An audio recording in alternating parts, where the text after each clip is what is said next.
ባለፈው ሳምንት ስለ ቅጥር ህይወት አጋርቻችሁ ነበረ። ነገር ግን ያልነገርኳችሁ በጣም አስፈላጊ ጉዳይ በዝርዝር ከነ መፍትሄው በዚህ ቪዲዮ ነግራችኋለሁ።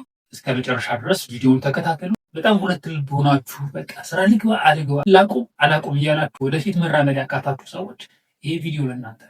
እኔ ቆየው እንደዛ ስወዛገብ ቆየው። የሚገርማችሁ አንዳንድ ጊዜ አለ አይደል በአንድ ጉዳይ ብዙ ጊዜ ያሰባችሁበት ብዙ ጊዜ ወድቃችሁ ተነስታችሁ ከጉዳዩ ጋር በቀጥታ የሚያያዙ መጽሐፍቶችን አንብባችሁ ቪዲዮ አይታችሁ ምናምን ስራዬን ልተው ወይስ ልቀጥል? እንዳትቀጥሉ እኮ እያስጠላችሁ።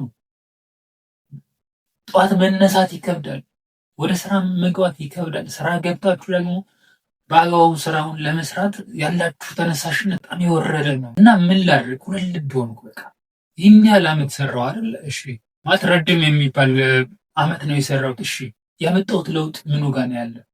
የኔ ክህሎትስ ምኑ ጋር ነው ያለው? ምንድን ነው ያሳደግኩት? እሺ ገንዘብ አይደለም ሌላም ነገር ታውቁት። እሺ በክህሎት ደረጃ ምንድን ነው የተቀየርኩት? ምንድን ነው ያመጣሁት ለውጥ ብዬ በደንብ ማሰብ ጀመርኩ።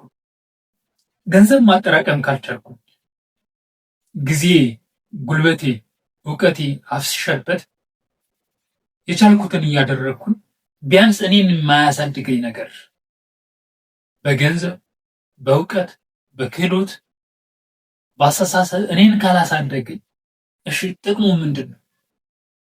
ምናልባት 20 ዓመት 30 40 ዓመት ሰርታችሁት ያ ስራ እናንተን ከፍ ካላደረጋችሁ፣ እናንተን አንድ ደረጃ ከፍ ካላደረጋችሁ፣ እናንተን ካልደገፋችሁ፣ እናንተ ቢያንስ መኖር የምትፈልጉትን ነገር እንኳን እንድትኖሩ ካላገዛችሁ ምንድን ነው ጥቅሙ? እና እኔም ግራ ያጋባኝ እሱ ነው። ምናልባት አሁን የማገኘውን ደሞዝ ለምግብ ለምናምን እሱ አይደለም የሚያሳስብ፣ እሱ አይደለም። እኔ እንደውም የሆነ የተሻለ ነገር መፈለግ አለበት ብዬ ነው እንደማስበው። ከወር ወር የሆነ ነገር ምግብ ለሚሸፍንለት ነገር እያገኘ በዛ ህይወቱ እየቀጠለ የሚሄድ በዛ ላይ ኑሮ ውድነቱ እየናረ ደሞዝ ጭማሪ ሊሆን ይችላል፣ ጥሩ ነው፣ ግን አይሰራም፣ አያስኬድም። ታውቁታላችሁ እናንተ። ስለዚህ የኔ ጠቀሜታ ምኑ ጋር ነው? የኔ እድገት ምኑ ጋር ነው? ትልቅ ጥያቄ የሆነብኝ ለእኔም እሱ ነው። ለወደፊቱ ተስፋዬ ምንድን ነው? ምን ባደርግ ነው የተሻለ ህይወት መኖር የሚችለው? ምን ባደርግ ነው ተጽዕኖ መፍጠር የሚችለው? ለሰዎች የሚጠቅም ነገር፣ ለማህበረሰብ የሚጠቅም ነገር ማበረከት የሚችል?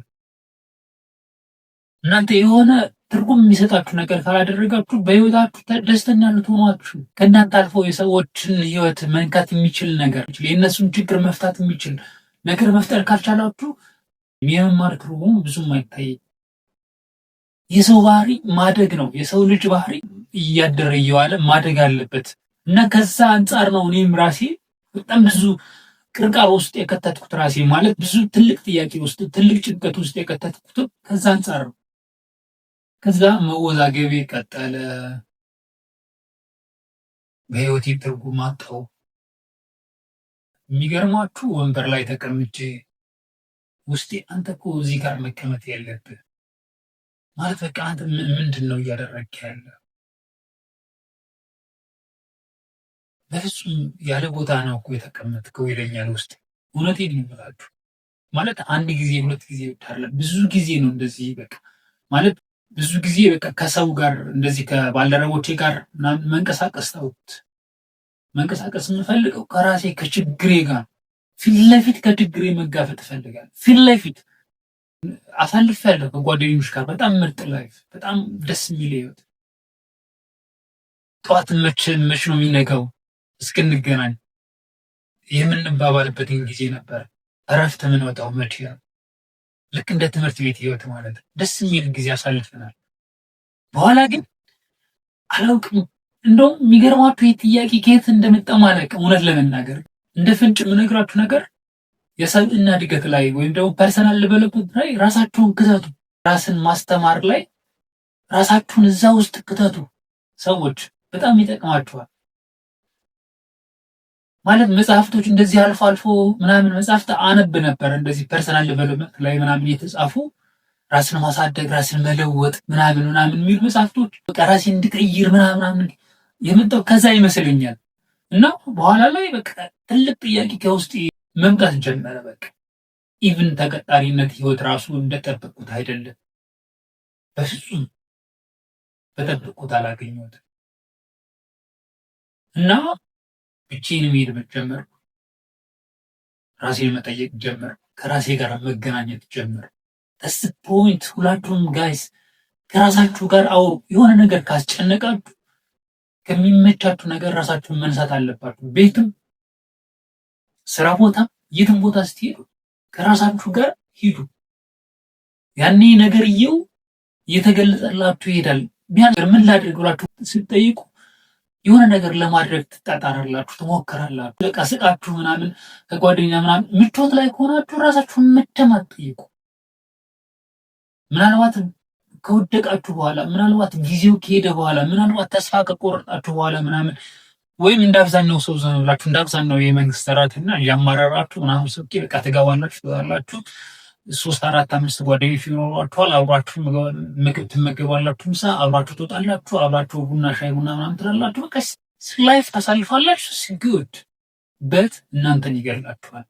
እርግጠኛ ነኝ እናንተን ይገርላል። እያማረርክ ትዘልቃለህ። እያማረርክ እድሜን ጨርሳታል። ግን ዋት በሞመንት ራሳችሁን በነጠላችሁ ቁጥር ችግሩ ጥርስ አውጥቶ ይመጣባችኋል ማለት ነው። ችግራችሁ ጋር ፊት ለፊት ስትጋፈጡ ያለ ሳትወዱ መውጫ መንገድ ትፈልጋላችሁ። የሰው ልጅ ደግሞ ካልተከፋ በደንብ ካልተቸገረ በደንብ የሆነ ሞቲቬት የሚያደርገው ነገር የሚያጋጨው ነገር ካላገኘ በስተቀር አይወጣም። ችግሩ ምንድነው ታውቃላችሁ? ቅጥር ላይ ስትሆኑ እንዳትሞቱ ደሞዝ አለች። ሀብታም እንዳትሆኑ አትሆኑ። ስለዚህ በቃ የተወሰነ ታገኛለች። ኦኬ በቃ ትቀጥላላችሁ።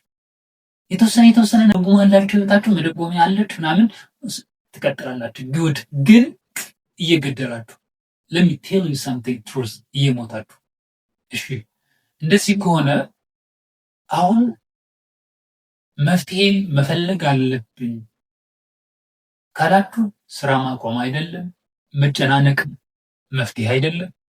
ያልሆነ ነገር ውስጥ መግባትም ስሜታዊ የሆናችሁ ውሳኔ መወሰንም መፍትሄ አይደለም። መፍትሄው ቀጥሎ እነግራችኋለሁ። እንበል አንድ ሰው ነገ ስራዬን ላቆም ነው አለ እንበል። እንደ ምሳሌ ነው የምነግራችሁ። እኔ አቁሙ አላልኩም።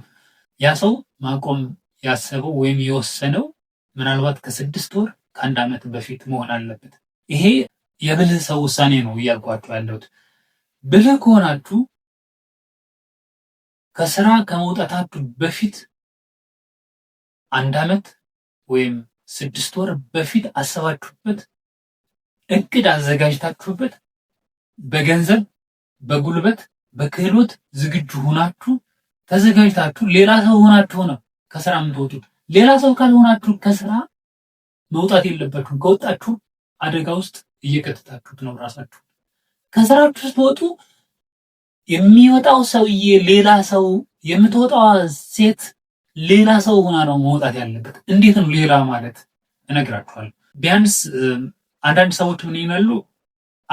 አንድ ተቀጣሪ ሰው ከስራ ማቆም ቢፈልግ ለ3 ወር ወጪ መሸፈን የሚችል ገንዘብ ይዞ መውጣት አለበት፣ ወይ ደግሞ መቆጥቦ ከዛ መውጣት አለበት ይላል። ኦኬ 3 ወር ለኔ አያስኬደኝም። ይሄ የምነግራችሁ ኤግዛክትሊ እኔ ያልኳችሁ መሆን አለበት ወይም ሌላ ሰው ያላችሁ መተግበር አለባችሁ ማለት አይደለም። ይሄ እንደ መንደርደሪያ ነው የምነግራችሁ። ቢያንስ የ6 ወር ወጪውን የሚችልለት ገንዘብ መቆጠብ አለበት። ነገ ለመውጣት ካሰባችሁ ወጣችሁ ምንድነው የምትሰሩት? ሱቅ መክፈት ነው? መርካቶ ንግድ መጀመር ነው? እቃ ማቅረብ ነው? ቡቲክ መክፈት ነው? ቁርስ ቤት መጀመር ነው? ሬስቶራንት ነው? እኔ አላውቅም። ኦኬ እሱን ከሆነ መስራት የፈለጋችሁ መስራት የምትፈልጉትን ነገር ለዩ። ከዛ መስራት የምትፈልጉትን ነገር አሁን የተቀጠራችሁበትን ስራ እየሰራችሁ ብትወጡ ኑሮ የምትሰሩትን ስራ የግላችሁ ስራ ማለት ነው። ቅዳሜና እሑድ አሊያም ደግሞ ከስራ ውጭ በትርፍ ሰዓትም ሊሆን ይችላል፣ ማታም ሊሆን ይችላል፣ ጠዋትም ሊሆን ይችላል። እናንተ በሚመቻችሁ ያን ስራ ሞክሩት። ከዛ ስራው እንዴት እንደሚሰራ ታውቃላችሁ፣ ገቢው ምን ያህል እንደሆነ ታውቃላችሁ። የደንበኞቻችሁን ባህሪ ታውቃላችሁ። እናንተን የሚያስፈልጋችሁ ነገር ምን እንደሆነ ትለያላችሁ። እየለያችሁ እያወቃችሁ ትሄዳላችሁ ማለት ነው። ስለዚህ ደካማ ጎንና ጠንካራ ጎናችሁንም እያያችሁ በእግረ መንገዳችሁ ምን ማስተካከል እንዳለባችሁ ታውቃላችሁ ማለት ነው።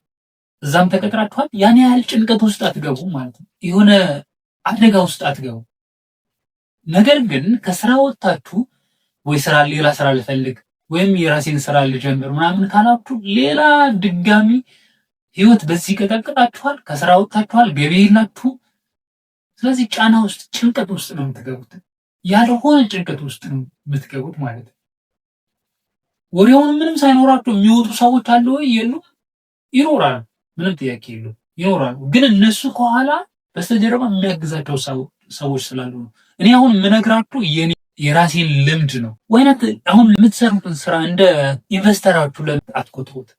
ለምሳሌ 30 ሺህ ብር ታገኛላችሁ ነው ቬሪግ የተጣራ 20 ምናምን ሺህ ቢደርሳችሁ እንደ ኢንቨስትመንታችሁ ቁጠሩትና ራሳችሁን እዛ ገንቡ። እሺ ክህሎት የለኝም ምንም ያሰብኩት ቢዝነስ የለም ካላችሁ አሁኑን አስቡበት። ስራውን እየሰራችሁ አሁን የራሳችሁን ስራ ስሩ። ትርፍ ሰዓት አላችሁ፣ ትርፍ ጊዜ አላችሁ። መጽሐፍ አንብቡ፣ ስኪላችሁን አዳብሩ። አዳዲስ ልማዶችን ኮሚኒኬሽናችሁ ሊሆን ይችላል፣ ንግግራችሁ ከሰዎች ጋር መግባባት ሊሆን ይችላል፣ ፋሲሊቴት ማድረግ ሊሆን ይችላል፣ ስልጠና መስጠት ሊሆን ይችላል፣ ብዙ ነገሮች። ስለዚህ እነዚህን ነገሮች ተቀጥራችሁ ባላችሁበት ስራ ሆናችሁ እነዚህን ነገሮች ሞክሯል። እነዚህን ስራዎች ከስራችሁ ከዋናው ስራችሁ ሳትለቁ አሁን ጀምሯል። አሁን ሞክሩ። በቃ ግልጽ እየሆነላችሁ ይሄዳል ማለት ነው። ከስራችሁ ዝም ብላችሁ ዘላችሁ በስሜት መልቀቅ የለባችሁ። ዝም ብሎ ዘሎ መውጣት በኋላ ጭንቀት ውስጥ ይከታችኋል። ሌላ የሆነ ጭንቀት ይዞባችሁ ነው የሚመጣው። አንዳንድ ጊዜ ነገሮች ምሽት ሲሉ በቃ በዛ ተበረሻሽተው ነው የሚቀጥሉት። ስለዚህ ይሄ በሰላም መውጣት አለ አይደል? በጣም ደስ ብሏችሁ ከስራችሁ ልትለቁ ይገባል። ጠንካራ ገቢ ኑሯችሁ መልቀቅ ያለባችሁ እንጂ አቅም ሳይኖራችሁ በዚህ በተጣበበ ኢኮኖሚ በተጣበበ የኑሮ ሁኔታ ምናምን ስራ ለቆ መሄድ ራስን ለአደጋ መጋበዝ ነው የሚሆን። ስለዚህ ቁጭ በሉና እረፍትም ልትወስዱ ትችላላችሁ። ያን መስራት የምትፈልጉትን ስራ ልትሞክሩ ትችላላችሁ። ሰውን ማማከር ሊኖርባችሁ ይችላል። ሌሎች አዳዲስ ሰዎችን በዛ ቢዝነስ እናንተ መስራት በምትፈልጉት ቢዝነስ ላይ የሚሰሩ ሰዎች አሉ አይደል? እነሱን ልታናግሯቸው ትችላላችሁ። ብዙ መረጃ ልታሰባሰቡ ትችላላችሁ። ከዛ ቀስ እያለ ሂደቱ በራሱ ፍሰቱ ዑደቱ እየመጣላችሁ ይሄዳል ማለት ነው እንጂ ዝም ብላችሁ መልቀቅ የለባችሁ። የባለፈው ሳምንት ክፍል 1 ያላያችሁት ካላችሁ ቪዲዮ ይኸውላችሁ አስቀምጬላችኋለሁ። ይህን ቪዲዮ እዩት። ቻው፣ መልካም ጊዜ።